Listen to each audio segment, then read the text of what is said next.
What do you do when you install a 2-inch double check in a valve box and then the ball valve, the handle to the valve on the downhill side of the double check won't open all the way because it hits the box? What in the world do you do? Is there a solution, or do you just not install them this way? Today I'm going to show you a trick on how to solve this issue. So we've got a 2-inch double check here, and it's got jumbo boxes around it. We've got our jumbo box on the bottom flipped upside down. You've seen other videos of mine where we do this. And man, it really makes it good.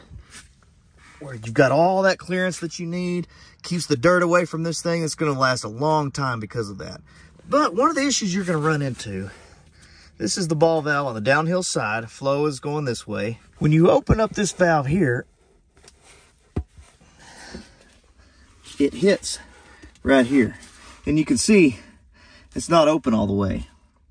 So what do? Well, there's a couple options. One, I've seen guys just bend this handle over, and that's not a good idea, because if you really need to come and it makes it where that's not operational. It makes it really hard to turn it on and off. You really want this handle, and you need the leverage to turn it on and off anyway. So what are we going to do? We're going to take the nut off. Set it right there. We're going to take this handle off. And it was down. You see that? It's down. We're going to flip it upside down. We're going to put our nut back on there.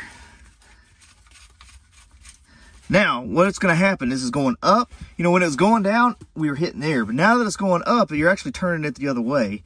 Now you're flipping it down, and you're going to have both of these actually facing each other. But that's all the way open. When you want to come shut it off, just flip it up just like that.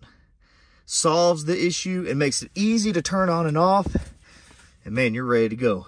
Very simple solution to this problem. My name's Kelly Staggs, and you're watching American Irrigator, giving you all the irrigation tips and tricks of the trade and helping you with your DIY projects. Consider subscribing, that way you don't miss any tips.